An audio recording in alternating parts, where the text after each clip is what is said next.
All right. Hello there, friends. Nate here back from Hummingbird Mortgages. And let's talk about what happened with the Bank of Canada and their announcement. How does it affect you? And most importantly, in real life and reality, cutting through all the BS, what's going on these days with everything that we hear on the news and where do we stand for the rest of the year? So here we are.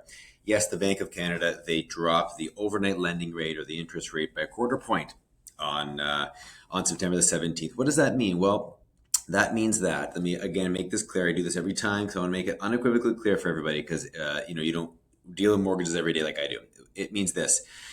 The fixed rate mortgage and the variable rate mortgage, two very different things. People are often quoting fixed rate mortgages saying, Nate, what's the rate? Or I saw this online. Well, that's the fixed rate. The fixed rate is contingent on the bond market. It has nothing to do with what you hear on the news. The variable rate is when the Bank of Canada drops the rate. That's the variable rate mortgage. Very few people actually hold that rate in Canada, but it's important for you to understand what it is. So the variable rate mortgage just came down by 25 basis points or 0.25%. So if you have a variable rate mortgage or if you have a home equity line of credit, it affects the rate that you pay. So now that rate will come down. It'll drop a little bit. Okay, not much, but a little bit, which is good. It's been slowly and steadily coming down. But what's most important about this is what it means for the economy, why they did it, and what we anticipate happening throughout the course of the rest of the year. Okay, so now let's talk a little bit about renewals and mortgage renewals and purchases. If you do have a mortgage renewal coming up anytime in the next year, okay, 12 months, what have you, let me know, reach out, because we've got to look at what kind of mortgage you have right now. Do you have a fixed rate or a variable rate? And where are things going to be when your renewal comes up, right?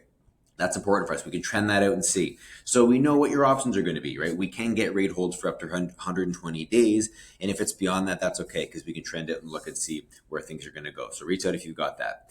Why? Now, jobs and growth in the economy. Obviously, things are significantly slowed as a result of the tariffs and as a result of a number of things based on market metrics. So where we are right now is that hiring has cooled significantly, pretty well stopped for the most part, and of course, wage growth is also moderate, if any at all. Inflation has begun to slow, and what's happened is unemployment is rising. Okay, so people are losing their jobs as a result of things that are going on in the economy pertaining to tariffs, pertaining to the slowdown in development. We have the development of homes that was robust for a number of years has now come to a halt.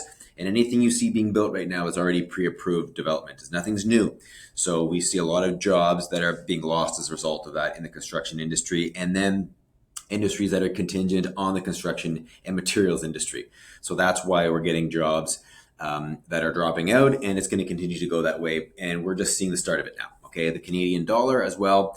Rate cuts put a little bit of pressure on the loonie, especially if the Fed or the American government, if it stays a little bit higher than longer than us, their interest rate. So what will happen is if you are earning or spending money in US dollars, or you invest south of the border, I would continue to kind of stagger your conversions because rather than going all in one exchange, we do anticipate the rate in the US to come down as well. Okay, that may affect you or impact you at all. So, remember something, keeping cash, if you're keeping liquid cash in hand, this is important for me to make this clear to my clients. It's going to get chewed away by inflation, quite frankly. If you have large sums of money sitting in checking or savings accounts for long durations of time, unless you have an immediate purchase in mind.